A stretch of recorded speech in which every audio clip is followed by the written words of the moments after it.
ಸ್ವಲ್ಪ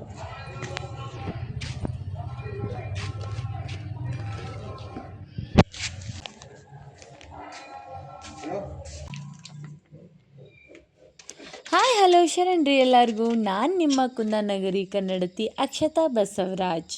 ಬರ್ರಿ, ನಂದು ಮಾರ್ನಿಂಗ್ ಸ್ಟಾರ್ಟ್ ಆಗೋದನ್ನು ಒಂದು ಖಡಕ್ ಕಾಫಿ ಕುಡಿದ್ರೆ ನನ್ನ ಮೈಂಡ್ ಫ್ರೆಶ್ ಆಗಿರ್ತೈತಿ.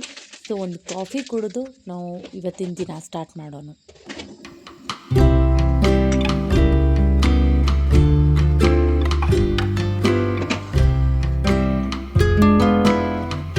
ಕಾಫಿ ಹೆಂಗಿರಬೇಕಪ್ಪ ಅಂತಂದ್ರೆ ಸಪ್ಪನ್ ಕಾಫಿ ಇರಬೇಕು, ಅದ್ರಿಗೂ ಜಾಸ್ತಿ ಡಿಕಾಕ್ಷನ್ ಇರಬೇಕು. ಕುಡಿದ ತಕ್ಷಣ ಆ್ಯಕ್ಟಿವ್ ಹೆಂಗೆ ಆಗ್ತೈತೆ ಅಂತಂದ್ರೆ ಆ ಕಹಿಗೆ ಮೈಂಡೆಲ್ಲ ರಿಲ್ಯಾಕ್ಸ್ ಅನ್ನಿಸ್ತೈತಿ. ಎಷ್ಟು ನೋವು ತಲೆನೋವು ಇದ್ರೂ ಈ ಥರ ಕಾಫಿ ಕುಡಿದ್ರೆ 5 minutes later.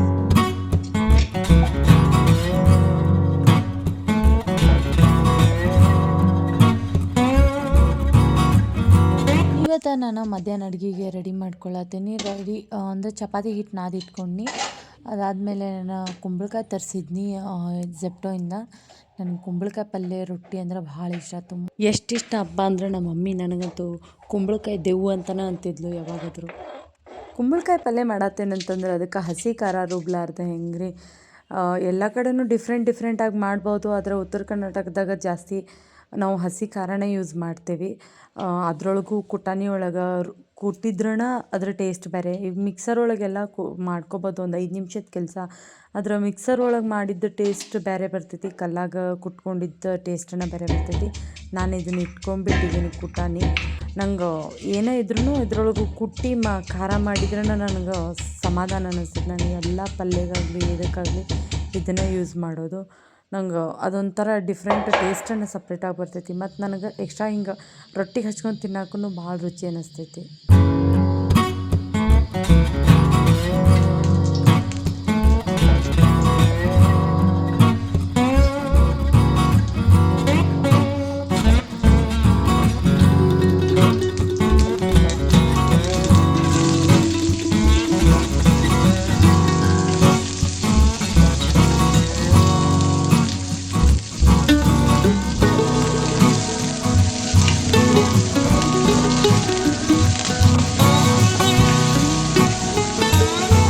ನಾನು ಯಾವ ಥರ ಕುಂಬಳಕಾಯಿ ಪಲ್ಯ ಮಾಡ್ತೇನಪ್ಪ ಅಂತಂದ್ರೆ, ಒಂದು ಸ್ವಲ್ಪ ಸಾಸಿವೆ ಜೀರಿಗೆ ಮತ್ತು ಕುಂಬಳಕಾಯಿ ಪಲ್ಯಕ್ಕೆ ಒಂದು ಸ್ವಲ್ಪ ಜಾಸ್ತಿ ಉಳ್ಳಾಗಡ್ಡಿ ಇತ್ತಂದ್ರೆ ಟೇಸ್ಟ್ ಚಲೋ ಬರ್ತೈತಿ.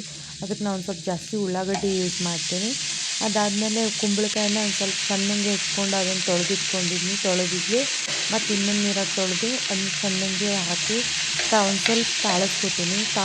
ಇದನ್ನೀಗ ಒಂದು ಸ್ವಲ್ಪ ತಾಳಿಸಿ ಎಲ್ಲ ಮಿಕ್ಸ್ ಮಾಡಿ ಸ್ವಲ್ಪ ಇದ್ರ ನೀರಿನ ಅಂಶ ಎಲ್ಲ ಹೋಗೋ ಮಟ್ಟ ಚೆನ್ನಾಗೆ ಒಂದು ಸ್ವಲ್ಪ ಹಬೆ ಒಳಗೂ ಬೇಕೋಲಿ ಅಂತ ಒಂದು ಸ್ವಲ್ಪ ಪ್ಲೇಟ್ ಮುಚ್ಚಿ ಒಂದು 2-3 ನಿಮಿಷ ಅಷ್ಟೇ ಬಿಟ್ಬಿಡೋಣ. ನೋಡಿರಿ, ಈ ಥರ ಒಂದು 2 ನಿಮಿಷ ಹಿಂಗೆ ಪ್ಲೇಟ್ ಮುಚ್ಚಿ ಬಿಡೋಣ. ಒಂದು ಸ್ವಲ್ಪ ನೀರಿನ ಅಂಶ ಎಲ್ಲ ಹೀರ್ಕೊಂಡು ಚೆನ್ನಾಗೆ ಆ ಹಬೆ ಒಳಗೆ ಒಂದು ಸ್ವಲ್ಪ ಬೇಯ್ಕೊಂಡಿರ್ತೈತಿ. ಅವಾಗ ನಾನು ಇದಕ್ಕೆ ಖಾರ ಕುಟ್ಟಿಟ್ಕೊಂಡಿದ್ನಲ್ಲ ಅದನ್ನು ಸೇರ್ಸಾತೀನಿ. ಒಂದು ಅರ್ಧ ಸೇರಿಸ್ತೀನಿ, ಯಾಕಂದ್ರೆ ಎಕ್ಸ್ಟ್ರಾನ ಮಾಡಿರ್ತೀನಿ ನಾನು. ಅಂದ್ರೆ ರೊಟ್ಟಿ ಜೊತೆ ಮತ್ತು ಅದನ್ನ ಎಕ್ಸ್ಟ್ರಾ ಮತ್ತು ಹಚ್ಕೊಂಡು ತಿನ್ನಬೇಕು ಅಂತ ಅದೊಂಥರ ಟೇಸ್ಟ್ ಡಿಫ್ರೆಂಟ್ ಆಗಿರ್ತೈತಿ. ಸೊ ಇದಕ್ಕೊಂದು ಸ್ವಲ್ಪ ಇವಾಗ ನೀರು ಸೇರಿಸಿ ಒಂದು ಸ್ವಲ್ಪ 5 ನಿಮಿಷ ಇದನ್ನು ಚೆಂದಂಗೆ ಇನ್ನೊಂದು ಸ್ವಲ್ಪ ಕುದಿಯಾಕೆ ಬಿಡೋನು. ಇನ್ನೊಂದು ಸ್ವಲ್ಪ ಇನ್ನೂ ಚೆಂದಂಗೆ ಮೆತ್ತಗೆ ಪರ್ಫೆಕ್ಟಾಗಿ ಬರ್ತೈತಿ. ಸ್ವಲ್ಪ ಕುದಿಯಾಕೆ ಬಿಟ್ಟು ಇದನ್ನು ಮತ್ತು ಆಮೇಲೆ ತೆಗೆದಿಡೋಣ.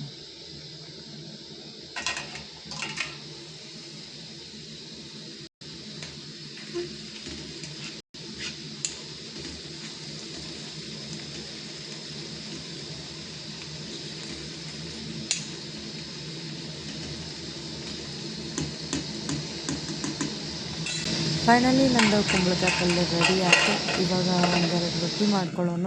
ಇದನ್ನ ಸೈಡಿಗೆ ತೆಗೆದಿಡ್ತೇನೆ. ಇವಾಗ 1-2 ಬಿಸಿ ರೊಟ್ಟಿ ಮಾಡಿಕೊಂಡು ತಿಂದು ಆಮೇಲೆ ಚಪಾತಿ ಅಷ್ಟೊಂದು ಸ್ವಲ್ಪ ಮಾಡೋದು. ಟೊಮೆಟೊ ಪಲ್ಯ ಒಂದು ಆಗ ಮಾಡಿಟ್ಟಿದ್ನಿ. ರೊಟ್ಟಿ ತಿನ್ನೋಕ್ಕೇನೋ ಇಷ್ಟ ಆದ್ರೆ ಮಾಡೋದು ದೊಡ್ಡ ಕಷ್ಟ ನೋಡ್ರಿ ಇಲ್ಲಿ ಬೆಂಗಳೂರಾಗ.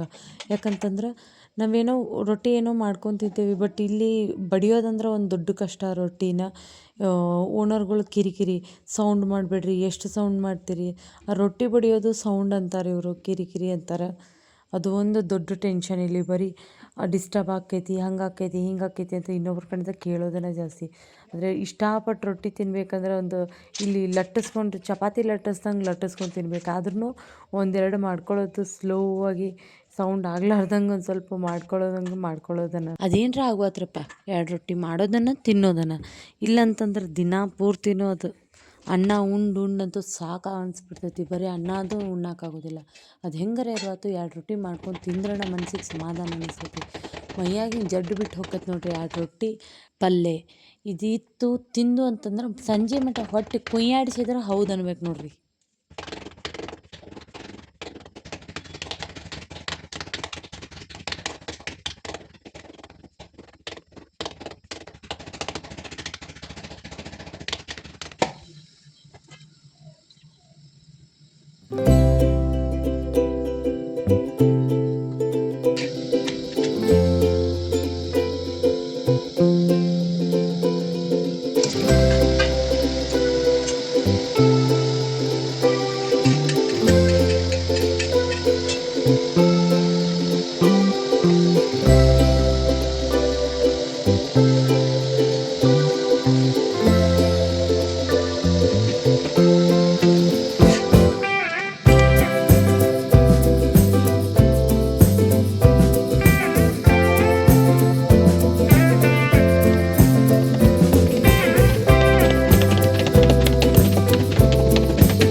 ಚಪಾತಿನೂ ಏನಂತ ಅನ್ನತ್ತೀರೇನ?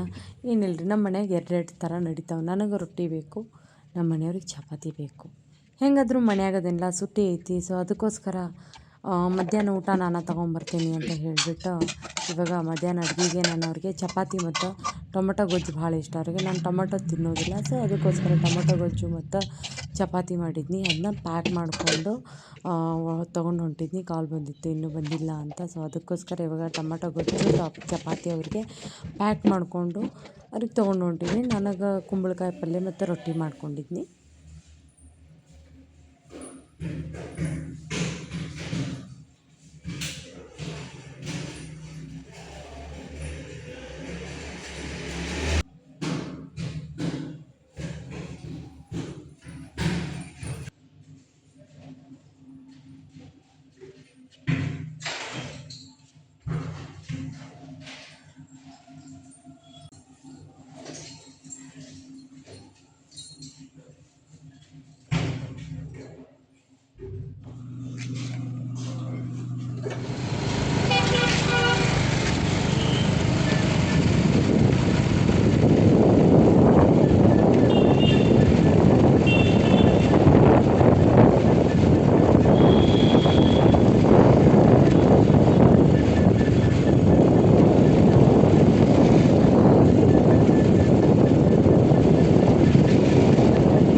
ಬೆಂಗಳೂರು ವೆದರ್ದೇನು ಹೇಳೋಕ್ಕಾಗೋದಿಲ್ಲ ನೋಡ್ರಿ. ಮಧ್ಯಾಹ್ನ ನೋಡಿದರೆ ಎಷ್ಟು ಬಿಸಿಲಿರ್ತೈತಿ, ರಾವಿರ್ತೈತಿ.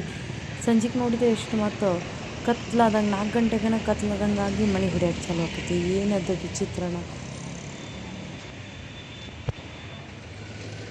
ನನಗೂ ವೇಟ್ ಮಾಡಿ ಸಾಕಾಗತ್ತಿತ್ತು. ಇನ್ನೂ ಮೀಟಿಂಗ್ನಾಗ ಅದೇನೆ ಅಂತ ನಾನು ಸರಿ ರಿಸೆಪ್ಷನ್ ಒಳಗೆ ಕೊಡು ಅಂತ ನಾನು ಸುಮ್ಮನೆ ಹೋಗಿ ರಿಸೆಪ್ಷನ್ ಒಳಗೆ ಕೊಟ್ಟು ಇವಾಗ ಮನೆಗೆ ಹೋಗೋಣ ಬರ್ರಿ.